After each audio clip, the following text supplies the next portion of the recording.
What's going on, people? We are Tottenham TV here, back here for another episode of Player Ratings. Tottenham beat Antwerp 2-0 last night at the Tottenham Hotspur Stadium.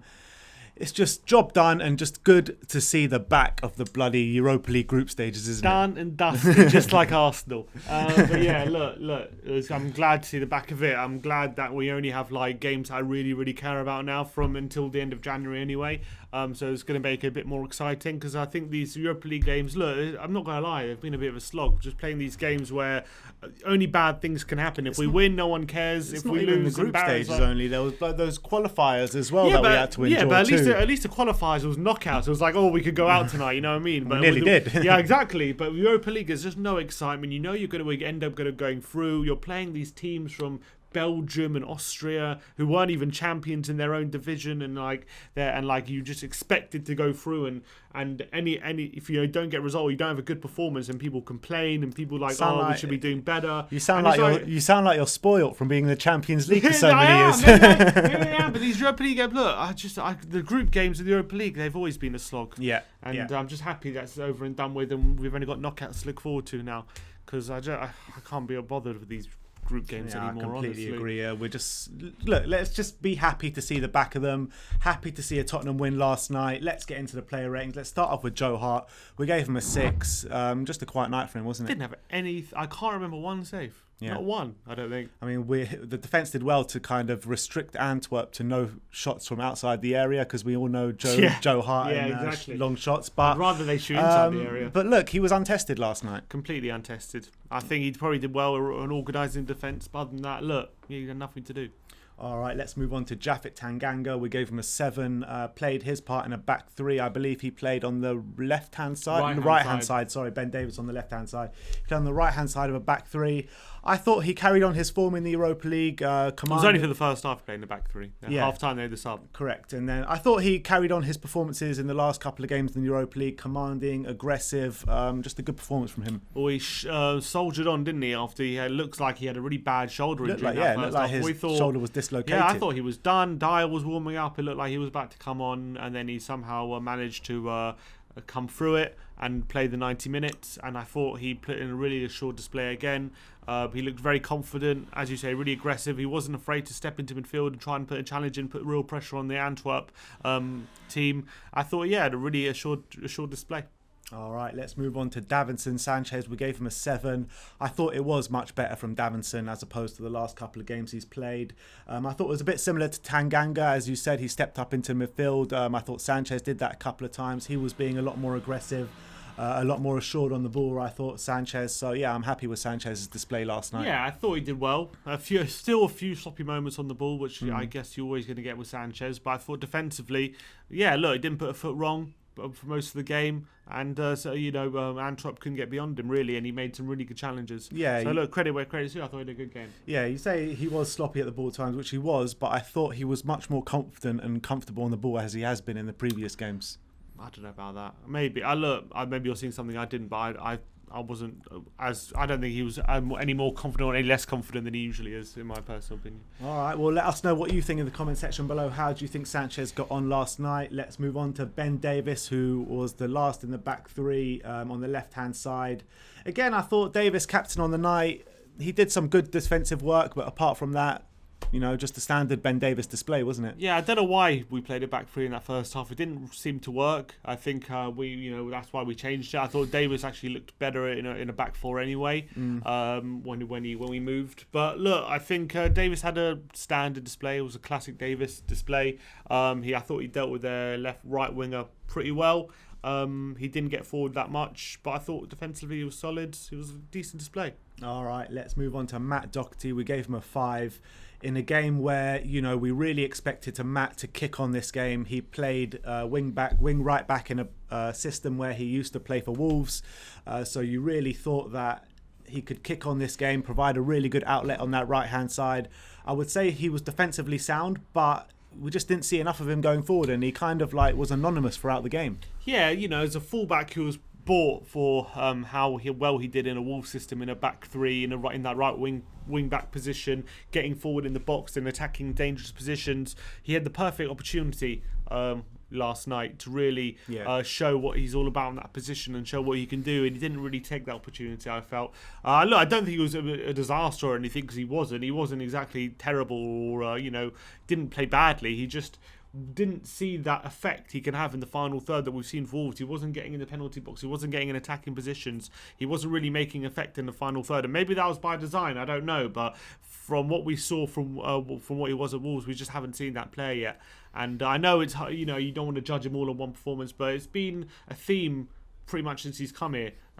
Whether it be a back four or back three, that he hasn't really shown enough quality in the final third, and it's starting to question him a bit, and he doesn't even seem to be getting those positions though. It's not even. I think usually he does, especially when we play a back four. I'm talking about last night. Last night he wasn't. Last night he wasn't really getting it. He got a few times. He was getting in and around the penalty box. He was playing some nice link-up play, which was good to see. But there was too few opportunities to do that. And in a game like this, against that sort of opposition, you really expect him to show what he's about completely, and he just didn't do that. Yeah, he didn't. That's the fact of the matter. Let's move on to Sergio Reguilon. We gave him a 6. When you look at on the other side, Reguilon showed a lot to Matt Doherty what he's missing, and kind of I thought Reguilon played well and kind of bombing it forward, defensively sound as well. I do expect Reguilon to do more in kind of the final third in his end product, which I thought was kind of lacking yesterday, but he still provided a good outlet on that left-hand side, but he was taken off at half-time. Yeah, and I think probably to conserve him, because I don't think we want to overplay him, with big games coming up. And also, I think he might have called it wrong in the first half to play that back three. I think clearly it didn't really work in that first half, and we were a lot better in the second half once we moved to a back four. Look, Reguilon was all right. I don't think he was anything special. I think on the left-hand side, he provided a decent outlet, but he didn't really get into too many dangerous areas for Antwerp. But I think it was just one of those games. It was just I think he let him pass it by a bit, Reguilon, I felt. The one time he did get into a dangerous area, he got completely hacked down. Should have got the man sent off, and the referee didn't make the right call. Yeah, I agree with that. He should have that defender should have been sent off for Antwerp for sure. Look, he was all right, but I don't think it was anything special. All right, let's move on to Harry Winks. We gave him a 4. I just thought it was a really poor display from Harry. Really didn't provide much in the middle of the park. There were a few nice progressive passes in there, but that's about it. And when he got taken off, the attitude seemed to be all wrong. He looked visibly kind of angry when he was coming off, went straight down the tunnel. Why is that bad attitude? Huh? Why is that a bad attitude to be angry when you're not playing well and to be frustrated with yourself? To go straight down No, I'm not saying it's bad. You didn't finish to let me say what I was saying. That's what you're saying. You didn't let me finish. Go. He looked visibly angry and went straight down the tunnel. Going straight down the tunnel is a bad attitude. Why? What do you mean, why? Why? Why isn't it a bad attitude? Stay with your team. Show that you're with the team. Show that you're together. Don't when you're coming out in the press and saying that that you're unhappy because you're not playing. Show that you're part of the team. Show that you want to improve. He never said he's unhappy because he's not playing. He said he needs to get back in the team. That's all he said. Everyone's taking those quotes out of proportion. He wasn't calling out Tottenham in the press. So you're saying Harry Winks is completely fine. There's nothing wrong with him at the moment. He's upset with himself. That's what he's saying. Yeah. And he's frustrated with how he's playing and that he's not getting the game time. And I can understand Winks that. Going down the tunnel, that alone causes discussion. These kind of discussions. If he goes and sits down on the bench, nobody talks about it. I think way too much is being made out of it. Way too much is being made. Look, he's frustrated with himself, and I can understand that. Because he's not playing well, and he needs to do. I think he knows he needs to do better. He needs to shape up if he wants to get back in this Tottenham team. Because right now he's not earning a place in the first 11 in the Premier League games that really matter, which are going to get him into the Euros, and that's why he's frustrated. And after being taken off after an hour, he's probably pissed off with himself. But he's looking to leave because he wants to get in the squad for the Euros. People are just reading into that. No one's saying he's looking to leave. He never said he wants to leave. He said he wants to get back in the Tottenham team. All people say he's looking to leave. That's just people reading into it. He knows he can't get into this Tottenham team. I don't think he can't get into this Tottenham team. Of course he can. He can't. Of course he can. Where? He can. He can get into it. Where? Things change very quickly. Yeah, but where can he get in right now? Where can you see him getting into this team? Alongside Højbjerg in the centre. Oh, come on, man. Why not? You're telling me that Winks can do a job like... You're telling me Winks can do a job... very quickly. Things can change very quickly. Let me speak. You're telling me that you think Winks can do the Sissoko role? You're telling me Winks can do the Sissoko role? You're telling me that Winks can put those kind of performances against the Man Cities, against the Chelseas, against the Arsenals... With help from Højbjerg, he can. He can't. With help from Højbjerg, he can. If he can use his energy. He's less limited on the ball than Sissoko, so he can help more. Yeah, but Sissoko provides that physicality. He can't provide that. That's what Sissoko's in the team for. He's not as physical as Sissoko, Nowhere near. But he can make tackles. He can make interceptions. He's shown it before. With help from Højbjerg, with a proper defensive midfielder next to him, I'm sure he can complement him just as well. But not just as well as Sissoko, but I'm sure. Look, you never know. Sissoko gets an injury. We're going to need him. Everyone's saying we need Ndombele, Lo Celso, and Højbjerg in the centre. Can they do the Sissoko role? No, but that's why they're not playing together right now. But everyone wants to see them together. No one's going to be angry if you see them together, are they? We saw them together, and it didn't really work last week. Yeah, that's one time. And Winks played the first 3 games of the season with Højbjerg, and that didn't work either. An injury to, first of all, yeah, against Southampton it did. Against Newcastle, I know we drew, but he played very well, and Spurs played very well, and we should have won that game. Winks has a role to play in this squad, and people are very quick to chuck players under the bus. And people in the fans are saying, Winks out, I don't want him in the team. Like, people need patience. Football can change very, very quickly in this sport. A serious injury to one of our centre mids, and we're gonna seriously need Winks, and we're gonna need him to step up. And I have full belief that he can. I agree. I think he's a good player, and people are giving it to him because he's pissed off with himself and wherever he walked down the tunnel. Mourinho gave an excuse. Whether you believe it or not is another question. But I think people are making way too much of it than should be made. People saying, "Oh, he's looking to leave. Look, he's downing tools." That's not the case. I think people are reading way too much into it, and it's just tiring for me like people say, "Oh, you just keep defending Winks," but people are attacking him unfairly, in my opinion. They really are. I know he didn't play well last night, and in the past few games he hasn't played well. Although against Ludogorets, I thought the other game he did play well. But he hasn't had the best of times this season. But people are way, way too quick to just chuck him away and saying, "Oh, let's just sell him in the January. Oh, he's looking to leave. Look at him. He's not happy. He's got an attitude problem." I don't think that's the case. In terms of Harry Winks, I said it last night that he's much more suited to playing in a Poch system, in a system where we provide kind of possession football. That is 100% correct in my opinion. I don't think he's working as well in the Jose Mourinho system. In terms of the people that are saying get him out, that's completely wrong. I'm not saying get him out, let's be honest.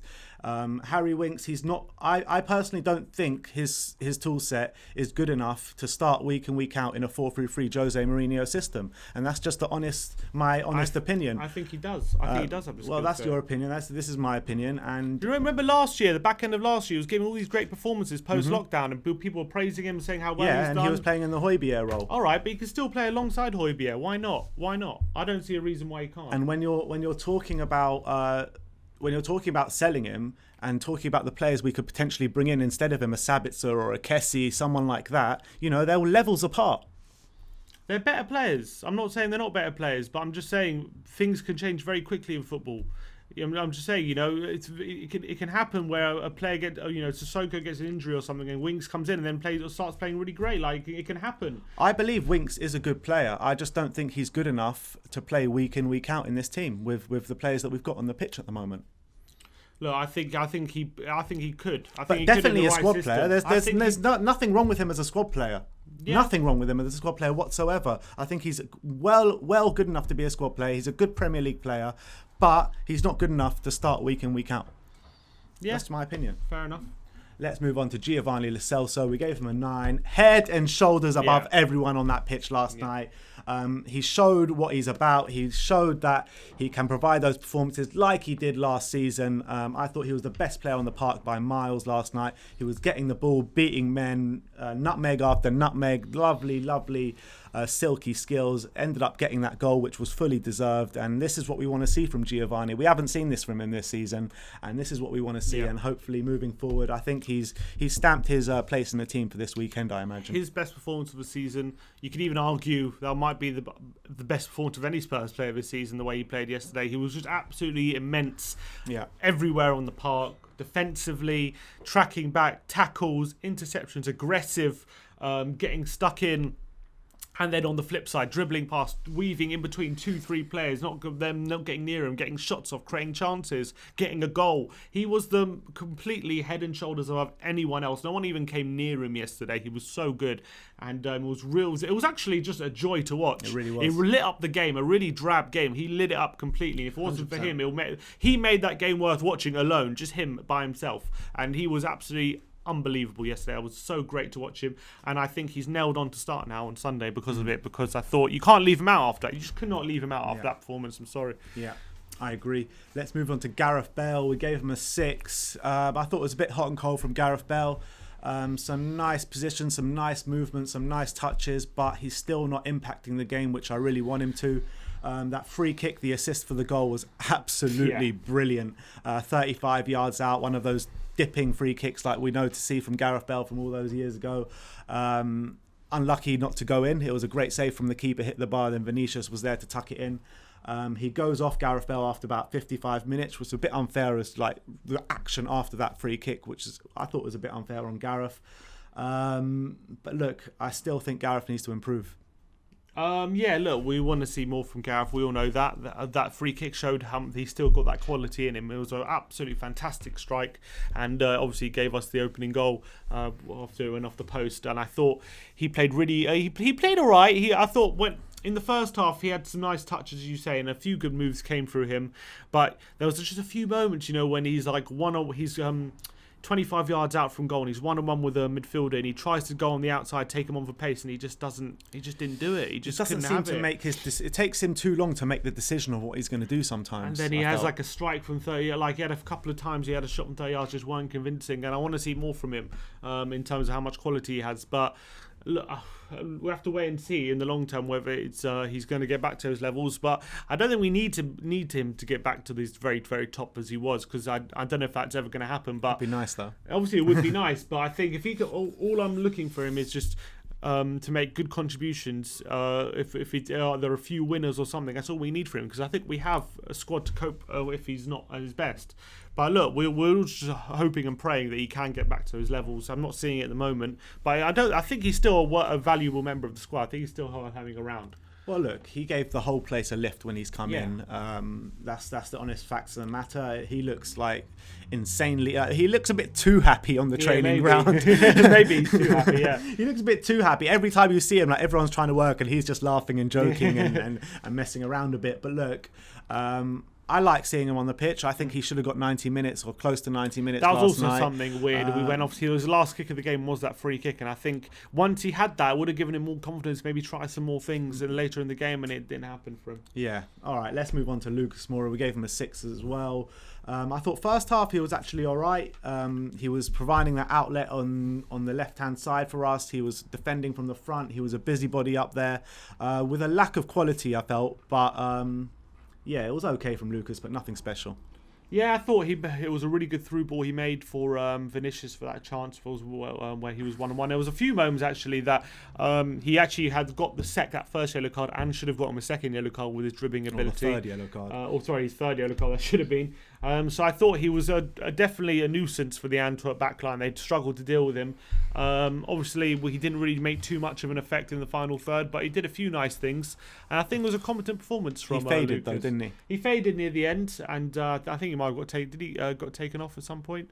But I thought, look, I think his dribbling ability was fully on show. I think he had a decent display. All right, let's move on to Carlos Vinicius. We gave him a 6. I thought he actually provided an all right outlet up there. He was holding up the ball quite nicely. Some link-up play. Should have got a goal in the first half. He was there, right place, right time to finish off from Gareth Bale's free kick. I wasn't too unhappy from Vinicius' performance. If it was up to me, the player rating, I probably would have given him a 7, but probably 6.5 is probably fair. No. But there were kind of lacking moments in quality, weren't there? No, I was actually getting frustrated with Vinicius I know you yesterday. Were, yeah. And I could see and I understood why Mourinho was going to take him off, and why he did take him off. I thought, given that he had just scored, it was probably a bit harsh. But I thought throughout his first hour on the pitch, there was a lot of opportunities he had in that final third to kind of, with link-up play and to provide passes, and he was doing really annoying back flicks and stuff that were just going astray and not finding his man, and that was very, very frustrating and promising positions. And then he had a 1-on-1 chance, which he probably should have done better with, although it was, on second viewing, it was probably a bit more difficult than I first thought, but it was still... He just trickled into the keeper's arm. He kind of just hit it straight at the keeper. He's got to be doing better with that. And I thought physically yesterday, yesterday. He was doing some really good stuff. I thought he won a lot of headers. I thought he was troubling the Antwerp back line. They would struggle to deal with his physicality. But I thought in possession and link-up play had a lot of work to do. I really do. I think he's got a lot of work to do. I actually thought his link-up play was all right. There were a few moments, with those kind of flicks that went to nobody. But all in all, I thought it was okay, his link-up play. I disagree. I just thought I thought it needs a lot of work. I thought it was lacking, and I thought I think Mourinho was getting frustrated with him. That's why he took him off, and I can understand that. Look, at the end of the day, he did get a goal, so he did his job, and it's now 3 goals and 2 home starts. Proper poacher's goal, right place, right time. It was a proper, and he got that was also what he did against Ludogorets. It's also a poacher's goal, but. We know he could do that wrong. That's fine, and I think physically, as a target man, he did a decent job. But I think what Mourinho requires from his striker to be able to make the ball stick and link up. I thought yesterday from that aspect, I was getting frustrated with him, and I can understand why Mourinho was as well. All right, let's move on to the subs bench. Steven Bergwijn, who gave him a 6, came on at half-time for Reguilon. As we changed up the formation, we went back to a back 4. Bergwijn came on. I thought he provided that energy that he always does, but I thought he lacked in quality. Yeah, I thought he was all right. I thought it was okay on the left-hand side. Yeah, didn't make. He had one shot on him from 25 yards. Keith made a decent save. Other than that, didn't do too much. He was kind of playing off. I swear, he was like playing like left wing back at some point. Yeah. So it was just very tracking back. And I think that's probably what Mourinho wants from him, to be that hard-working midfielder, that winger that he has been in the past few games. And look, nothing too much to say about Bergwijn. I think it was a competent performance. Let's move on to Harry Kane. We gave him a 7. Came on with around half an hour, just under half an hour to go, or just over. I can't remember. But Kane, I thought as soon as he came on, as soon as him and Sonny came on, which we'll get into in a minute, I thought the whole movement up front changed. The whole dynamic changed. We looked like we could score at will, really. I thought when Kane and Son came on, and it showed the difference between Vinicius and Kane up top. You saw the qualities of Harry Kane. Just a good display, I thought. Yeah, I thought got an assist as well. Really nice assist for Lo Celso. It's kind of like his water wet now. It's just a standard thing, Harry Kane getting an assist. Kane steps onto a pitch and Kane gets an assist. The water is wet, the sky is blue. That's how it is at the moment right now of Harry Kane with his assist rate. Really nice assist, and look, he's a touch of class. He nearly got a really good goal right at the end when he's slipping as well. He finishes it while slipping on the floor. That Leicester. Yeah, just puts it wide, unfortunately for him, but great cameo again. I'm happy that he comes away injury free, and look, he made the difference in the end. He got the assist for the second goal, killed the game, and we're top of the group. Yeah. Heung-min Son, we gave him a 7 as well. Came on, provided something completely different to Lucas Moura.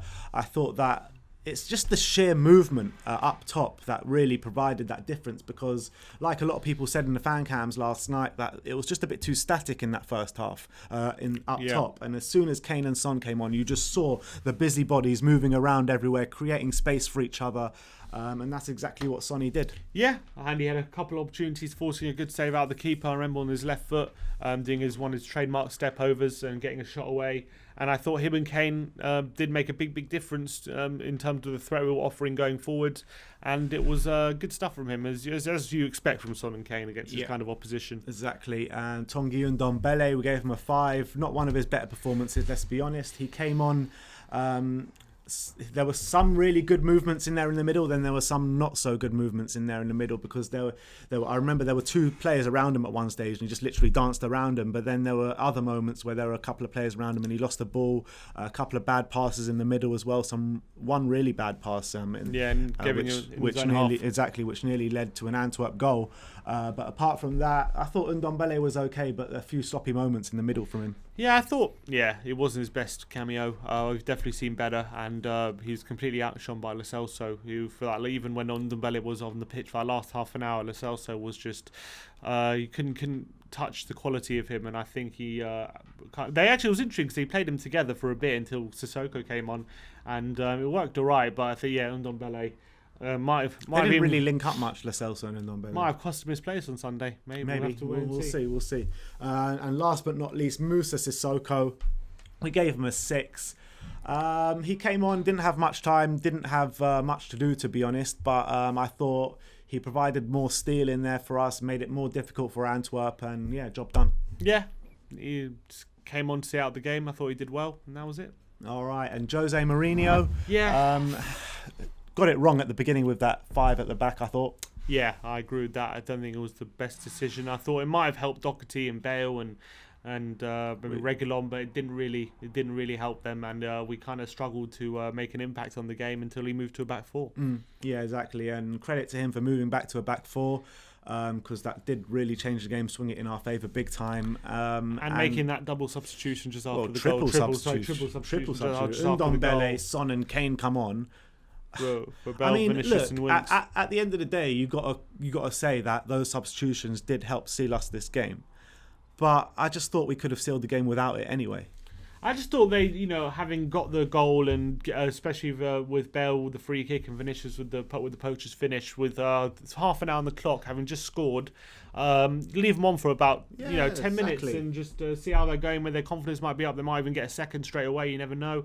And so I thought maybe just keep them on for a bit, but to sub them straight away as soon as they scored, that was their last touches of the game, was a bit of a frustration. And I can understand if they're frustrated by that. But look, Mourinho has his reasons, and I didn't blame him at the time for making the subs because they weren't really working on the pitch before they scored. But they end up getting the goal. So I thought maybe just leave them on for a bit. But look, at the end of the day, Kane came on, got an assist, they made a positive contribution. Son also helped the team, and look, you can't really complain about that. And it's another case of subs making an impact. So look, Jose's got reasons, and I think he would argue that they worked, whatever he did. So it's hard to say against that. Yeah, I mean, it did work, but Son got that tiny knock, and we thought maybe he was a bit injured. It didn't seem that way by the end of the game. But if Son did get injured, we're talking completely different after the game about these substitutions. Yeah, it's also true. It's also true. Risking kind of injury with when we're already through and we're 1-0 up as well, was it needed? Probably not. But look, and then it looks like we've got off scot-free and unscathed. And so I guess it's positive all round. All right, so there you have it. That is our player ratings. Tottenham 2, Antwerp 0. Tottenham top the group in the Europa League. Finally, these Europa League group stages are over. Let me know what you thought of the ratings. If you agree with the ratings, let me know in the comment section below. Like, subscribe, and comment. And as always, come on, you Spurs.